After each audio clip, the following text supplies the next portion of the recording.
तो देखिए दीदी गुरु बहिना की यहाँ ऐसे ही चर्चा होत रहे।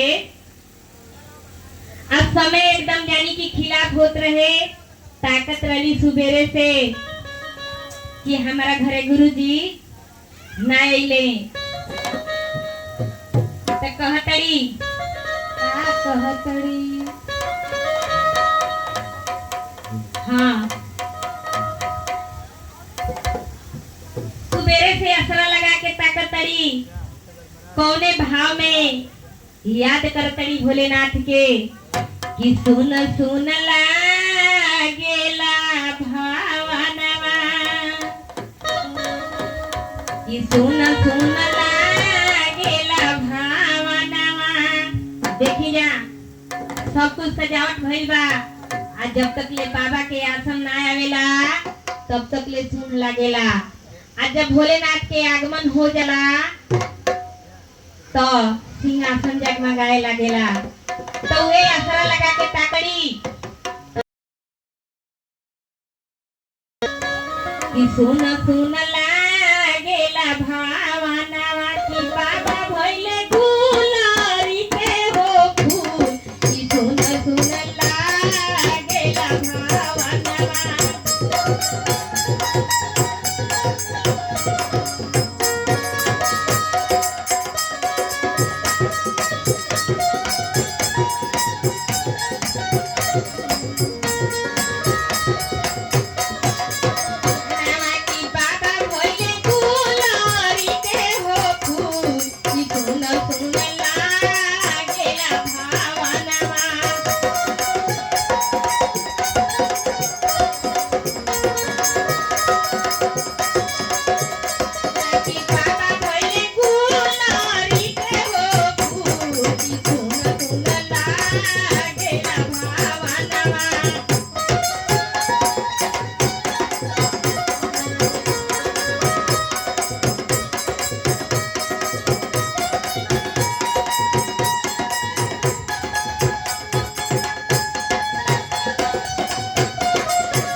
सवेरा ही है। ऐसे भगवान के भक्ति कभी भी करे के चाहिए। अगर कोनो दिन समय ना बा तो भोलेनाथ जी शिष्या के समझाओ करे और कह करे कि शिष्या तुम बारो नदिया ना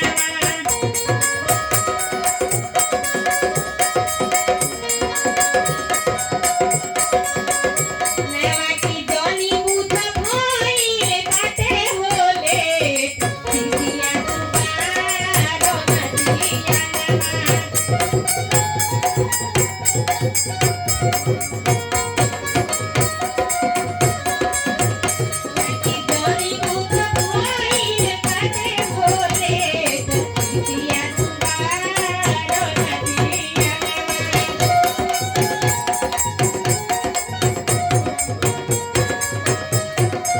और देखिए दीदी आप लोग से हाथ जोड़ के भी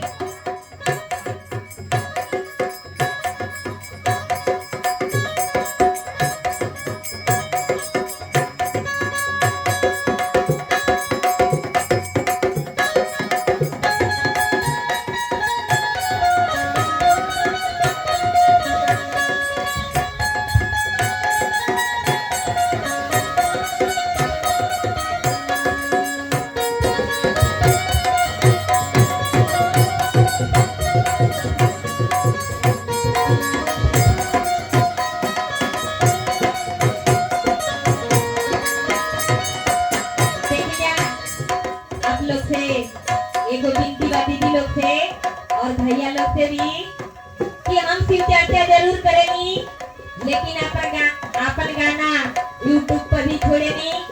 हमारे चैनल के नाम और शिव चर्चा बेगमपुर या सरता सिंगर कहो जाता है। आ जाइए हमारा गाना आप लोग सुनो जा, अच्छा लगी तो लाइक सब्सक्राइब कर जा। जैसे कि जो हम सब कहेला तो हम कहतनी, लेकिन सबसे मुख्य बात यही बा कि जब हमारा देश आजाद भई तो में नौजवान कह गए लोग कि हम रहे या न रहे देश हमारा अमर रहे। तो देखिए